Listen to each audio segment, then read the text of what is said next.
Axel, the wild little bear who brought peace back into my life. At first, I never thought I'd be able to say that.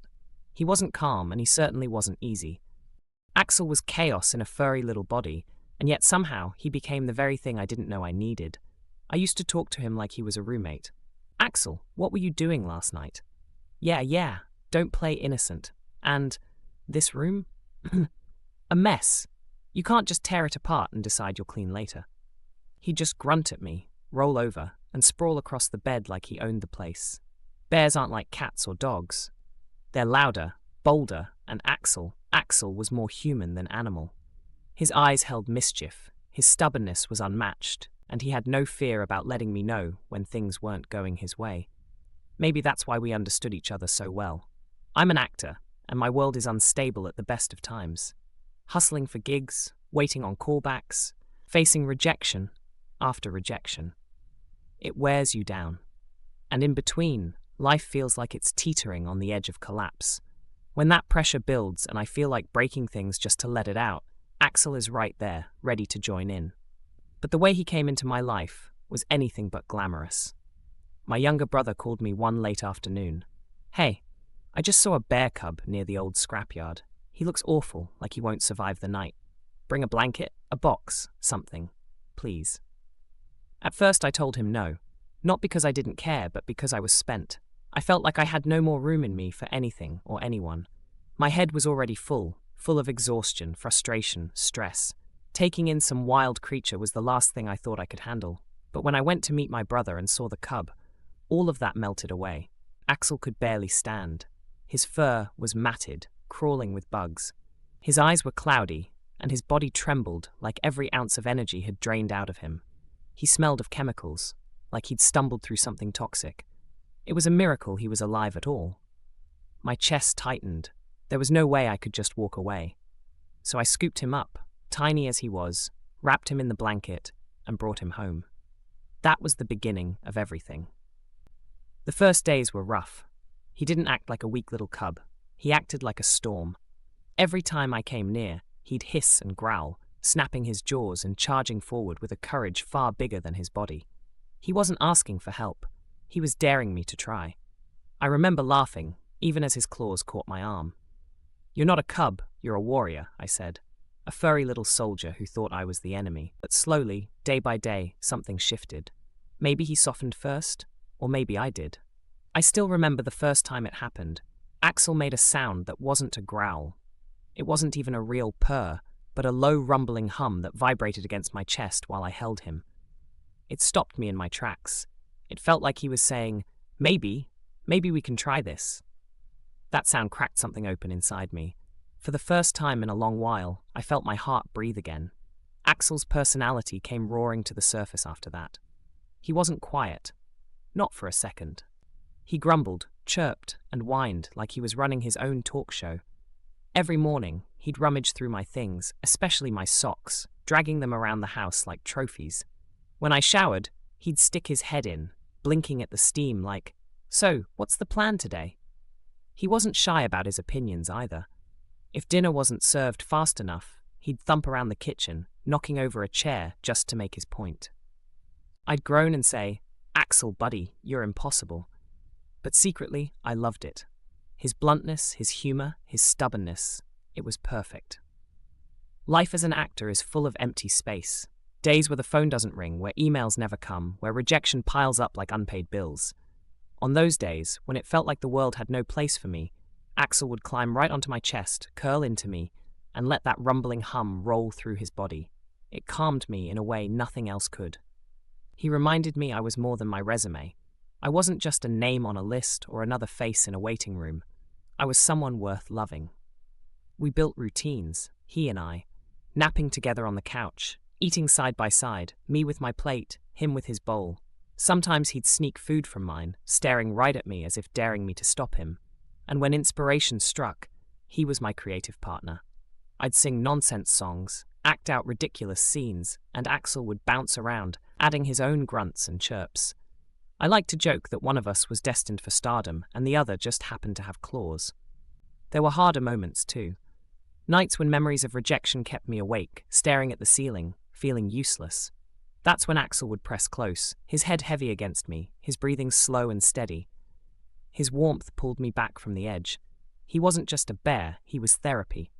My colleague, my best friend, my heart. As Axel grew, he didn't lose his eccentric streak. He became even louder, more demanding, more himself. He'd sprawl across the bed like a king, push doors open just to see what I was doing, and crash into rooms like he owned the place. But he also became a mirror, reflecting back the parts of me I'd forgotten.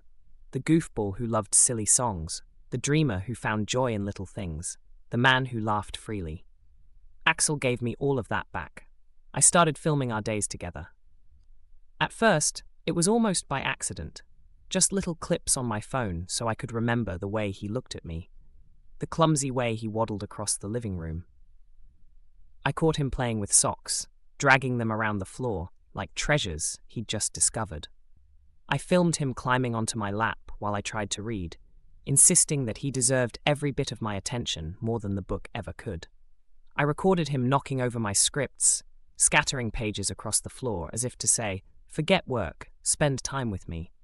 And of course, I filmed his funny noises, the grunts, the huffs, the comical little groans that always escaped when I scolded him. "Axel, why you like this?" I'd say into the camera, trying not to laugh while he stared back at me, blinking slow, completely unbothered, like he was the one in charge. At first, I thought it was just for me, a way to hold on to the memories of this strange, wonderful bond. But people started watching. Somehow, those silly little clips began to spread. Friends shared them, strangers stumbled across them, and before long, I was getting messages from people I'd never met. They told me they smiled after long, exhausting days because of Axel's goofy antics. They laughed when he rolled over dramatically on the couch or pawed at me for attention like a spoiled child. They told me that seeing this little bear living his best life gave them a spark of hope, a reminder that joy can exist in the smallest, wildest forms. It surprised me at first. How could something so personal, so ordinary in my own home, matter to so many others? But then it hit me. Axel wasn't just healing me. He was spreading joy, weaving threads of light into the lives of people who needed it, even if only for a few seconds. I started noticing it more and more. A nurse wrote to me that she watched Axel's videos during her breaks to get through double shifts. A father told me his kids demanded to see the funny bear before bedtime. A college student messaged that Axel's clumsy playfulness made her laugh when she was drowning in exams. Somehow, this wild little creature who should have never ended up in my living room was touching lives all over the world. One evening, after a particularly long day filled with disappointments, I collapsed on the couch, the weight of everything pressing down on me. Axel was already there, sprawled across my lap as if he knew I needed him most. His warmth sank into me, grounding me, reminding me that no matter how messy life got, I wasn't alone anymore. I rubbed the soft space behind his ears, and his low hum rumbled like a small engine, vibrating against my chest. It was steady, comforting, like a heartbeat outside my own. The house was quiet, except for that sound. I leaned down, my hand still stroking his fur, and whispered into the stillness, "You saved me, buddy." My voice cracked on the words, but I meant every single one. He blinked up at me, slow and sure, his amber eyes holding mine with a depth that made me pause. And for that moment, it felt like he understood every word. If you're thinking about adopting, about opening your life to a creature who doesn't quite fit the mold, I can only say this: do it. Don't wait for the perfect time, or the perfect circumstances, or the perfect version of what you think a companion should look like. That moment will never come. What will come is a messy, unexpected, extraordinary little being who needs you, and who will change you in ways you never thought possible, especially the ones who've been through the rough patches. They might not look easy. They might carry the weight of things you can't see.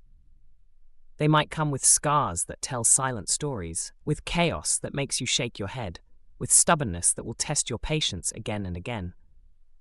But they also come with a depth of love you can't imagine, a love so unfiltered and raw that it makes you question how you ever lived without it. Animals aren't decorations or background noise. They aren't accessories to a lifestyle. They carry their own memories, their own pain, their own battles, and their own tiny miracles. They've walked paths that we'll never fully understand, and yet they still choose to reach out to us, to trust us despite everything. And if you give them even the smallest chance, if you open the door just wide enough for them to step through, they'll show you something you didn't know you were missing. They'll remind you what it means to live with an open heart, to let go of the need to control everything, and to simply be present in the moment with another soul. Axel is proof of that. He isn't just a bear cub who stumbled into my life one random afternoon. He's more than a wild creature who happened to survive long enough to cross my path. He's family in every sense of the word. He's the anchor I didn't know I needed, the steadying weight against the storms that rattle through my chest. On the days when the world feels heavier than I can carry, when my own scars ache louder than usual, Axel reminds me to keep going. He's the reason I remember to laugh, to breathe, to trust that tomorrow might hold something worth waking up for. And it's not because he's perfect. Far from it. Axel is clumsy and loud and dramatic in the way only a young bear can be. He knocks things over, chews on what he shouldn't, and sometimes acts like the whole world belongs to him. But it's in those imperfections that I find the beauty. Because life isn't about waiting for everything to be neat and controlled. It's about letting the wildness in, letting yourself be shaken and reshaped by something outside your own orbit. Axel does that every single day. So now, whenever I'm recording another silly video and he crashes into the frame, I just laugh and shake my head. He doesn't care about the angle or the lighting or the fact that I was trying to be serious for once. He barrels in with a grunt, with paws too big for his body, with an energy that fills the whole room, and I can't help but smile. Axel, buddy, why you like this? We're making a video here. Oh, Axel. And every single time, he grunts back like he's in on the joke, like he knows exactly what he's doing, because in his own wild way, he is. He's not just crashing the scene, he's reminding me not to take myself too seriously, not to forget that joy is supposed to be loud and unpolished. And that's how Axel, the little storm of a bear, became my peace.